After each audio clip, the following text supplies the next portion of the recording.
Ubukwe cyo cyagukuye mu cyaro kugira ngo umusitani nawe mama ajya kubona kuri televiziyo none ntarakubona imyaka 2 irashize urabona bizagenda bite rero twazijyaga mu cyana ahubwo kubera ko ugeze uririmba muri korali y'abana Sunday school cyana ahubwo cyane byabaga bimeze bite nagakibibuka muri Sunday school ngenda nabaye n'umuyobozi wa korali y'abana reka da ubwo ufite nk'imyaka ingahe icyo gihe nakiko ubwo nari mfite nka 11 uri muri Sunday school muri korali yawe uri umuyobozi wawe ubona bimeze bite mbayobora ni ibintu byiza gusenga burya gusenga biranafasha cyane cyane none niyo umwana akuze ari muri iriya nzira ndakeka hari ibintu bibi iranzira imurinda ase baby girl urarenze na undi mwari mbona uguhiga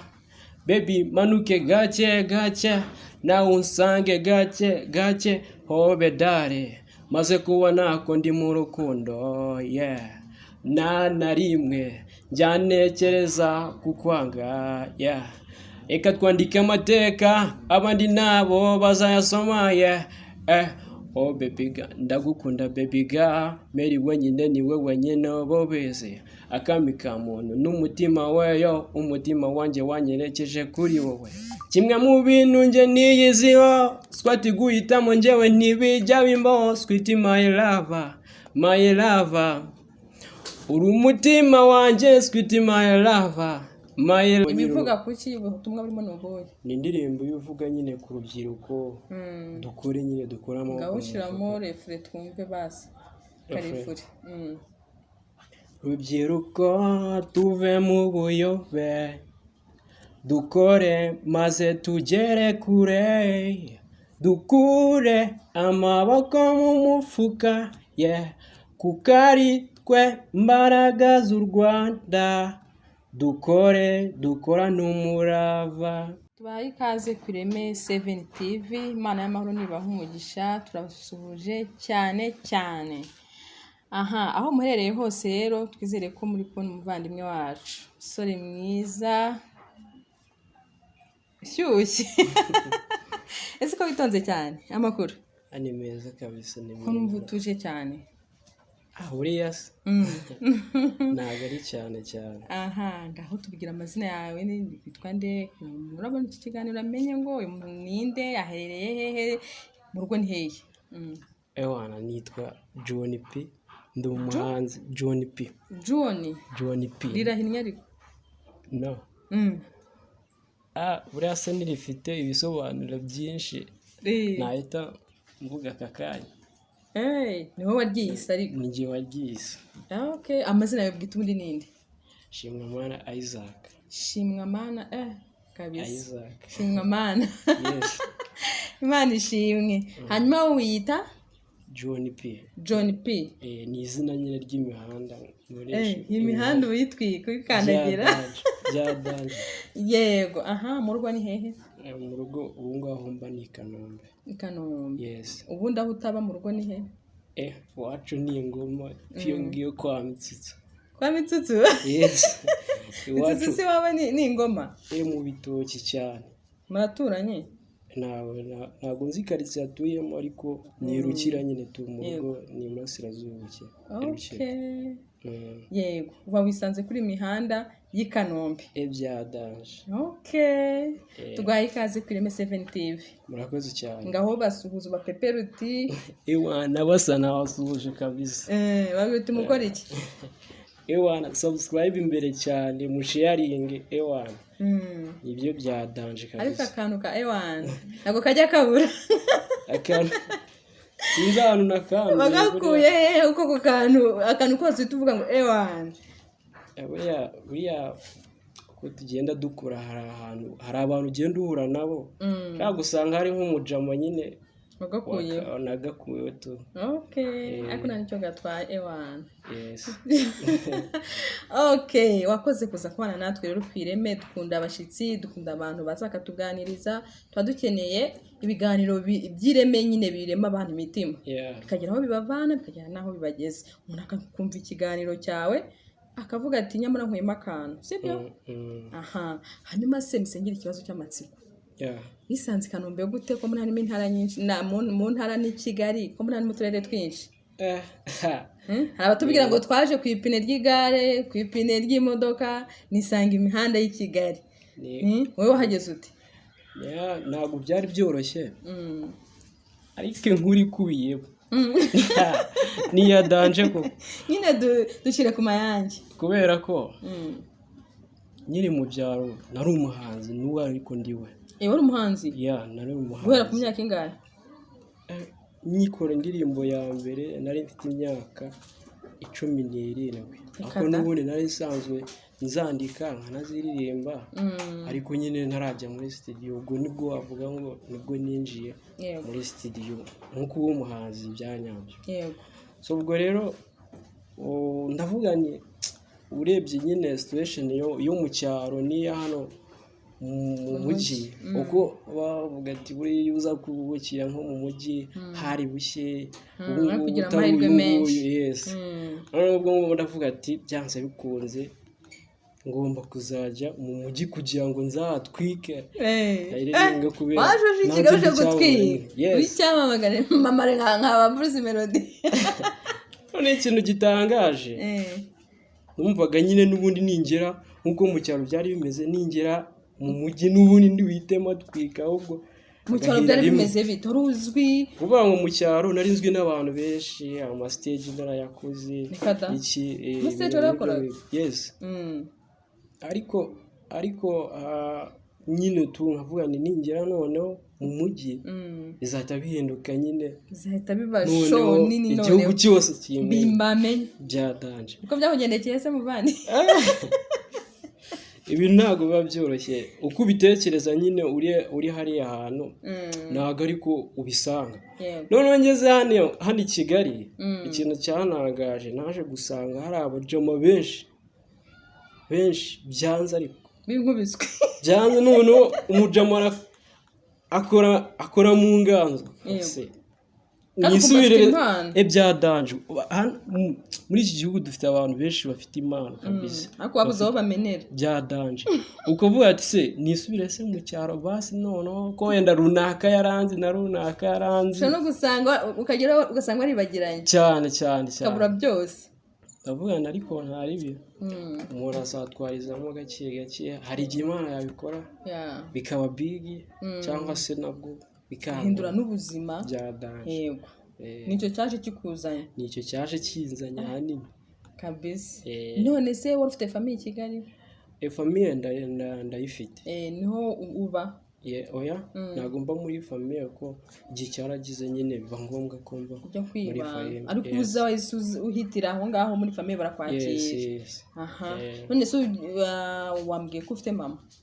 Mama ndamufite. Waje umusezeye se umwarica uramubwira ati mfite gahunda yo kugira ngo ngiye i Kigali ndashaka kuzaba umuhanzi nkajya ntwika, ukajya umbona ahantu hose, umuhungu wawe yarabaye umuntu ukomeye, cyangwa wifashe uhita wigendera? Nanashimira cyane, nanashimira Mary cyane ko ni umuntu wambaye hafi mu buryo bumwe cyangwa ubundi. Ko Mary nyine yumvaga ibitekerezo byanjye, ni umuntu ukunda umuziki byadanje. Akavuga ati mwana wanjye rero niyo ubona ari byo bintu wakora, ko nanamubwira ati nacyo kintu numva nshoboye nanakora neza, ibindi byose ntabwo nazi. Akanshyigikira nyine, akanyumva, nibyo nyine. None se wagize amahirwe ugera mu ishuri? Mu ishuri naragize. Warangije segonderi cyangwa amakayi yarakunaniye? Amakayi yarakuremereye? Amakayi nari nyashoboye, ariko bitewe n'ubuzima bw'umuntu aba yaragiye acamo, hari igihe birangira nyine amakayi ataremereye, ariko kondisiyo z'ubuzima noneho akaba arizo ziba nyinshi bigatuma amakayi uyareka. Niko byakugendekeye? Niko byagenze. Ariko ugeze kumbwira ko ufite papa ababyeyi warwaye igihe kirekire, imyaka 10 n'ingahe? Peri yararwaye byadanje. Urumva ubwo yararwaye icyo gihe nyine narigaga, ariko bidakaze nyine kuko baragendaga bakamara igihe kirekire nko mu bitaro, bikaba ngombwa ko nyine biza kuba ninze gato mu ishuri igihe kimwe nkaba narivuyemo ikindi nkaba ndirimo nyine ntabwo nigeze niga nk'uko abandi biga tu. Ni wowe mukuru mu rugo? Ya ni jye mukuru. Kumva byakugarukagaho cyane n'ubundi byadanje. Ni nabyo byatumye uva mu ishuri? Bitewe na situation y'ubuzima nyine nibyo byatumye nyine mva mu ishuri tu. Hanyuma ukiva mu ishuri se wahise ujya muri music cyangwa wabanje wahigahiga nk'abandi bose? Narahigahigaga nk'abandi bose ariko nyine n'uwo muziki agenda nkukoramo gake gake nyine tu gutyo biraho. None se iyi mpano noneho tuyigarukeho yo kuririmba uyikomora kuri nde? Iyi mpano rero ababyeyi banjye bose ni abaririmbyi mu makorari. Ni abaririmbyi mu makorari. Meri we ubu ngubu ayoboye korari nyine ni dirije, urumva ko nyine dirijante wa korari mucyaro. noneho ubu ngubu nyine peri we yandikaga n'indirimbo akaziha korari, n'ubu ngubu hari izo numva baririmba nyine tu. So urumva ko nyine tu ntekereza ko Imana aho ari aho ngaho ishobora kuba yaraturutse. Ariko ya papa ageze arapfa. Peri yagezeho nyine acisheni nyine tu. Hanyuma uba ubona ko impano ishobora kuba yarayikuye kuri papa? Yes, ku babyeyi tu. Papa atararwara arya ntabwo uzi ubuzima bwe? Peri wowe ubuzima ndabwe ndabuzi. Atararwara? Iki nyine tu oya. Atararwara ntabwo uzi. Wowe muzi yararwaye? Muzi yararwaye kuko nakuze nyine mbona arwaye. Ewana atameze neza. Hanyuma noneho se mukiri abana bato mwajyaga mujya gusenga muri za Sunday school? Sunday school twazijyaga mu cyana ahubwo kubera ko ugeze uririmba muri korari y'abana? Sunday school cyane ahubwo cyane. Byabaga bimeze bite? Nagaci wibuka muri Sunday school? Ngenda nabaye n'umuyobozi wa korari y'abana. Reka da. Ubwo ufite nk'imyaka ingahe icyo gihe? Ndakeka ubwo ngubwo nari mfite nka 11. Uri muri Sunday school muri korari yawe? Yes. Uri umuyobozi wawe? Ubona bimeze bite se? Mbayobora. Ni ibintu byiza gusenga, burya gusenga biranafasha cyane cyane none niyo umwana akuze ari muri iriya nzira ndakeka hari ibintu bibi iranzira imurinda. Yes. Hanyuma se twibutse nk'akaririmbo mwakundaga kuririmba muri Sunday school umuntu w'umuyobozi n'abantu mwaririmbanye bakurebe bakwibuke bavuga ati nyamuri munacyaro umutaramu ntabwo yabivuyemo? Sunday school muri Sunday school saraba mu kibonana cyangwa bose barabibagiwe? Bose ntabwo nabibagiwe ariko hakaririmbo wibuka akaririmbo twarakaririmbaga ndakibuka nkahita nibuka Sunday school rwose ndi umuyobozi ni nk'akahe? ubu ngo ntabwo kari kuza vuba. Aho yakibuke muyobo kibuke rwose uturirimbira akaririmbo ho gake muri korari y'abana cyangwa se niyo tukana ko muri korari yakumwarimbaga ku rusengero? Ako twaririmbaga ku rusengero. Yego. Twumva niyo nganzo yawe tuyihere mu bwana. Ubu ngubu ntabwo kari kuza rwose. Uratubeshye rero ntabwo ari nimbana rwose. Ntabwo nababeshya ahubwo so kuburyo ubuze n'akaririmbo na kamwe umuntu wabaye Sunday school imyaka irenga 5 sirenga 5 ntabwo nayigejejeho ariko n'umwe wagezemo ukabura akaririmbo na kamwe mwaririmbaga muri abana. Ubuse ngiye mwibutse hashize n'imyaka 40 ingahe ko twaririmbaga turi abana. N'agatama ka Yesu ntako muzi? Agatama ka Yesu oya ntako zinako reka ngukopeze. Karirimbo koko ntabwo ari ukazi? Nari nkazi. Warakibagiwe se none nako katuririmbire basi. Okay. Ndagatama ka Yesu ndanezerewe cyane mfite umungeri mwiza arandagira neza. Uri kunywa pe? Ntabwo yizi. Ntabwo nkazi ariko buriya umuntu yakongera akakibuka. Ibintu biba byarabaye byinshi mu mutwe. Ntacyo ariko buriya hari inzibutso nyinshi umuntu aba afite mu bwonko nubwo bidahita bizira ahangaha aka kanya. Kandi ndabizi buriya nugera mu rugo uratwibuka. uragenda ugenda utwibuka ati uko kangaka nakibuka di nkibutse ubu ngubu gitangaje hari igihe ufite n'utu idea ariko nyuma ikintu wagombaga gushyiraho muri utwo dutekerezo ugasanga amazi arenze inkombe ntacyo ubwo uzajya byongeraho ugarutse uba wisanze i Kigali Kanombe wahasanze iki wasanze se ko ubwa mbere uje i Kigali ni ubwa mbere wahabonye ute rero ku munsi wa mbere bavuga ati Kigali ubundi abantu benshi bavuga ati Kigali si Ikigoma ariko bari ni Ikigoma ni ingoma uwo ni ingoma i Kigali tumva ari ahantu hadanje batubwira ubundi Kigali nyine mu cyaro numvaga ari ahantu nyine harenze bya danje sinzi niba ari ikibazo cyanjye nk'umuntu wabitekerezaga cyangwa ari ikibazo cy'abantu babimbwiraga ewana numvaga Kigali aba ari amataje gusa nta hantu na hamwe wabona ya nzu nyine iciriritse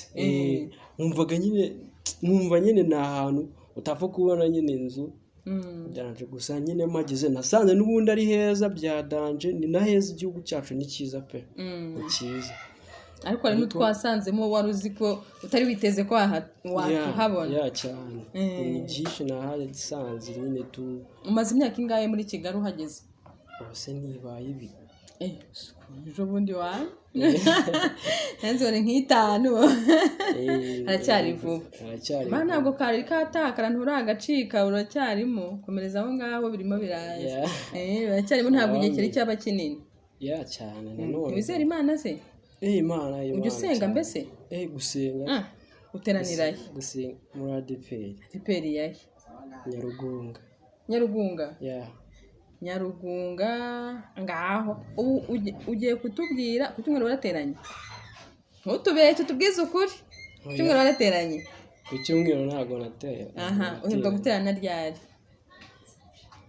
ugisha ukuri niba ari n'umwaka ushize nta kibazo bitubwira tanti kuba bagera i Kigali njyayo ariko rimwe na rimwe hashize nk'ukwezi utajyayo ubwo se niba utajya guterana ubu ngubu ujya wicara ugasoma Bibiliya nibura ukavuga uti kansoma ijambo ry'Imana naryo burya hari iyo umuntu yizeye ibintu bibaho bikaremwa wajya risoma ijambo ry'Imana ndarisoma ariko nanone ntabwo nakubeshya ngo ni cyane ngo mu gitondo ngo ndazinduka nkafata Bibiliya ngo bishobora kuba atari rutine ibintu bihoraho sibyo ariko niburaho umwuka w'Imana kuziyeho uvuga uti nyamara nshake n'umurongo nyamara n'uyu murongo nawutezamo akaririmbo ngakora mu nganzo asoma ka Bibiliya nyine ijambo ry'Imana rikakwirakwira ahantu hose muri wowe ujye usoma ijambo ry'Imana ese ntuzi ko ijambo ry'Imana iyo umuntu ababaye ryururutse umutima cyangwa umuntu byamucanzwe ugasoma ijambo ry'Imana uzi ko ari umuti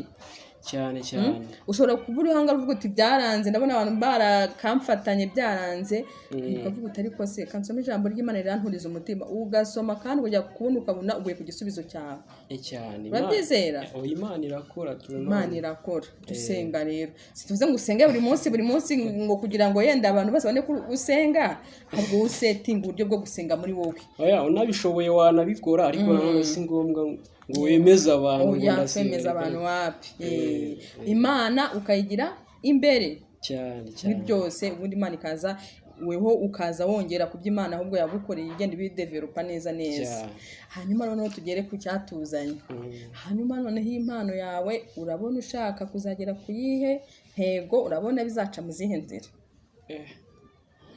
ubwo cyo cyagukuye mu cyaro kugira ngo umusitani nawe mama ajya kubona kuri televiziyo none ntarakubona imyaka 2 irashize urabona bizagenda bite rero kuvuga ngo ibintu rero sinzi niyo ninjye nyine ubitekereza sinzi n'abandi ngo bimeze bite ariko my G nujya ubona umuntu ashobora kuba ari umuntu uzwi n'abantu bose cyangwa se niyo baba bake ukavuga ngo uyu muntu ni umwe mu bantu tuzi igihugu cyiza biba byaramugoye biba byaramuvunye inzira zose iwabo uzi wowe atazi kuganira runaka se ntabwo twamubonaga biragora mani biragora akubwiye ukuntu aho yanyuze kugira agere aho ageze wana n'inzira ndende so rero nanjye ngerageza gukora cyane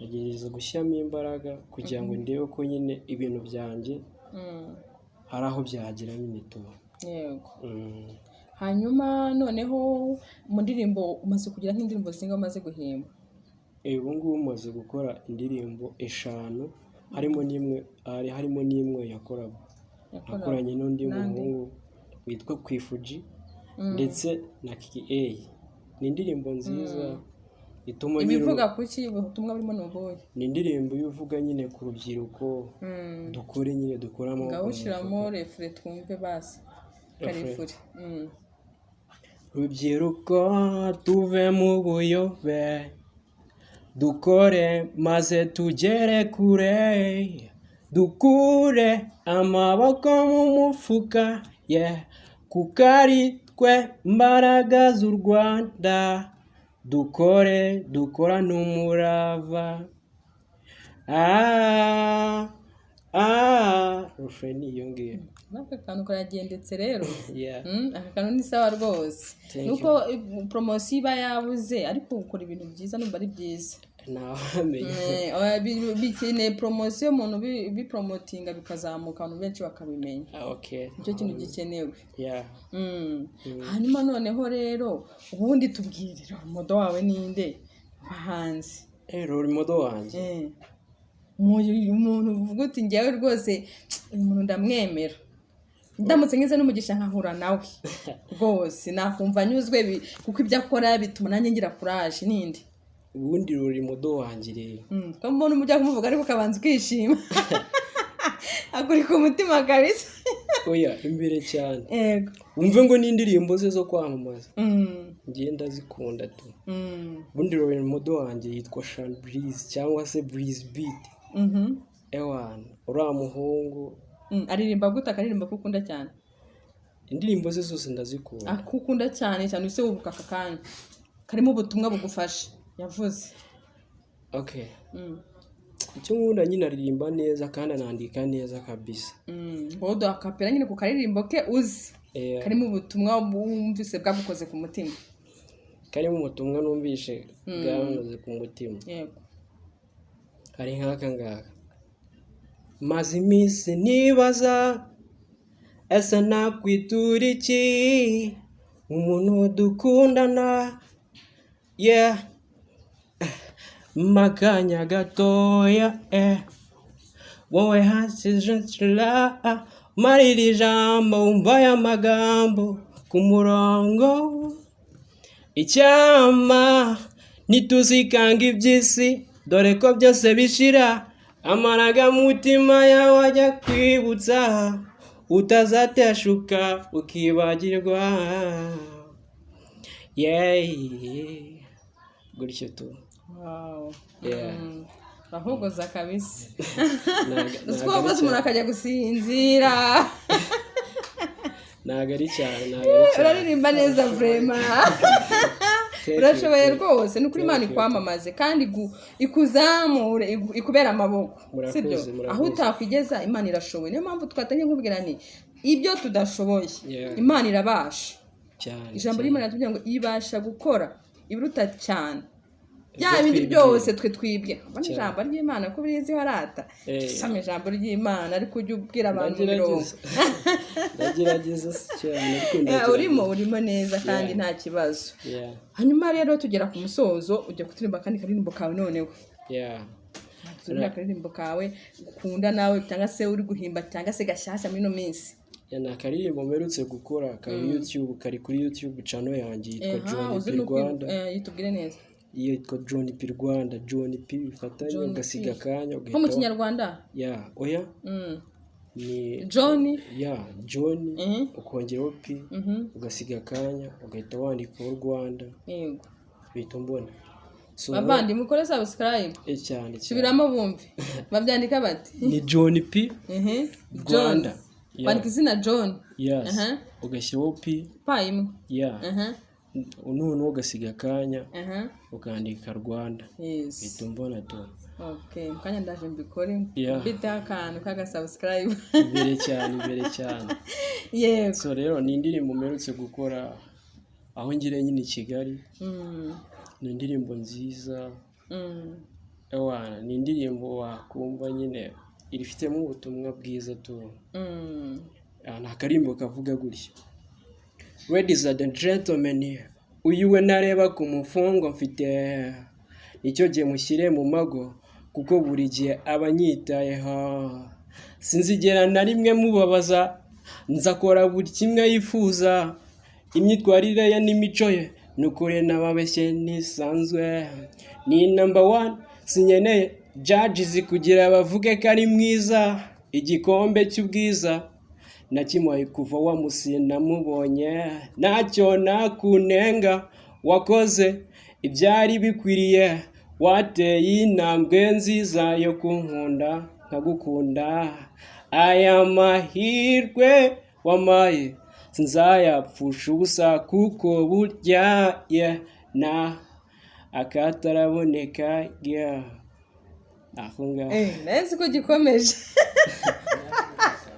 patika biravuga naje gusanga ufite impano y'ubwiza iyo gukunda yari akarushoya ibi nkubwira bivuga nisekera kuko sinashobora kubivuga ndi mu mariraya rimwe na rimwe ukumva ko nari seriye no baby burya mpa ndi seriye niyemeje kugukumira amarira n'ibinaba ntibizaba bivuye ku mutima yega abantu turakosa dukwiriye izo mbabazi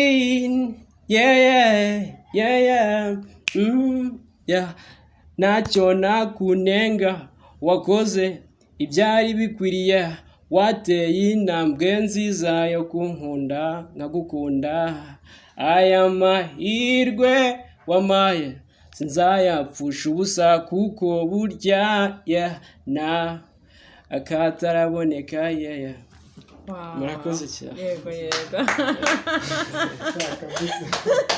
baririmba neza rwose murakoze cyane yego ni ukuri Imana kandi ibijyemo pe icyo tukwifurije natwe tuzatugerageza uko dushoboye tugusharinge Imana ikomeze nawe igushiremo imigisha bigende neza hanyuma noneho rero tugera ku musozo ubutumwa ubundi ugiye kwandika indirimbo ubutumwa ukunda gutanga n'ubuhe ushaka kuvuga ubutumwa indirimbo zishingiye ku ubutumwa kenshi ubutumwa nkunda gutanga rero ni ubutumwa bushingiye ku rukundo kuko nararebye nsanga urukundo ni ikintu kigari kinini tu kinini ntago wabona ukuntu kigereranya ni ikintu kinini tu ku buryo kubonaho ide nyinshi zo kukiririmbaho kandi nziza zikora ku mitima y'abantu ari ibintu byoroshye sibyo ko wenda n'ibindi wabiririmba ariko nyine ni ikintu nyine cyiza tu ukwiriye gushishikariza kugira ngo ko rega n'Imana ubwayo iremye mu rukundo cyane tu urukundo rero nicyo kintu urukundo ni icyambere indirimbo kabisa ni byiza cyane kandi ni ukuri dukomeze ubikore neza ntawamenya nta n'uwamenya inzira z'Imana ushobora kwanga umunsi ejo bikazemera ahubwo Imana nikwibuka natwe ntuzatwibagirwe ibyo byo ntibyanabaho kubibagirwa ntuzatwibagirwe ese nk'ubu ngubu uko ari ukuntu diaspora babona abana nk'abantu bafite impano bakifuza kugira ngo babatware bakwemera kugenda ubonye nk'umuntu mu diaspora ati mwana ndi kubona ufite impano nyisangire nk'ibunaka igihugu runaka gutya hapfa kugenda wagiye kwemera ukagenda ko nkunda u Rwanda se nkunda u Rwanda ntawamenya byaterwa wenda n'ibyo ari kumbwira numva n'uburyo bimeze. Icyakora yindi nama nakugira ni kuba maso. Ugomba kuba maso, ntuzi umuntu muzima, ntuzi nushaka kwifuriza iki, ntuzi nushaka kujyana mu bukozi bw'ibibi, sibyo? Ugomba kuba maso. Hari umuntu uza kwereka ibintu by'impuwe kandi afite ibintu bimuri inyuma ashaka kukujyanamo cyane rwose, cyane. Ujye uba maso, usenga Imana izakugeza heza rwose. Kandi I have a dream. Thank you. Ngaho noneho dutema umurongo wanyu ubundi dusoza ikiganiro, hanyuma uhita utanga n'ubutumwa ushaka guha urubyiruko n'abantu bagukurikiye, ubundi dusoza ikiganiro. Ase baby ga urarenze na undi mwari mbona uguhiga, baby manuke gake na unsange gake hobe dare, maze kubona ko ndi mu rukundo na rimwe njyanekereza kukwanga. Eka twandike amateka abandi nabo bazayasoma. Oh baby ga ndagukunda baby ga, meri wenyine niwe wenyine bobeze, akami ka muntu n'umutima weyo, umutima wanjye wanyerekeje kuri wowe. Kimwe mu bintu nje niyiziho, swati guhitamo njyewe ntibijya bimbaho. Sweet my lover uri umutima wanjye, sweet my lover. Murakoze cyane. Ikintu nabwira abantu badukurikiye, ni mudushyigikire, mudutere inkunga. Dufite ibintu byinshi byo kubaha, byinshi cyane, byinshi. Ariko mu gihe mutadushyigikiye, mutwereke ko muhari.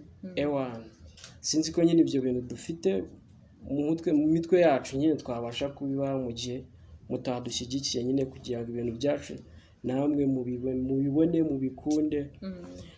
Ndumva ari icyo navuga tu. Twibutse za mbuga zawe, utubwira nimero ya telefone. Imbuga nkoresha rero ni Facebook. Kuri Facebook nitwa John P Rwanda. Instagram naho nitwa John P Rwanda rimwe.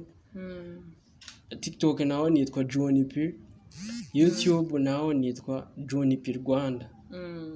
Mugireyo mukande subscribe, musharinge. Niyo miziki nyine igere ku bantu benshi. Hanyuma nimero ya telefone? Nimero ya telefone ni 0788 99 Subiramo tumve. 0788 99 Wakoze kubana natwe. Namwe mwakoze kuba ikaze kabisa. Kandi rwose ubutaha nitugukenera no buzongera ugaruke, nubona narezirita ubona ugenda utera imbere byuzu tubwire, dukeneye kumva intambwe yawe. Cyane murakoze kabisa. Kandi Yesu abigufashemo. Cyane murakoze. Sawa.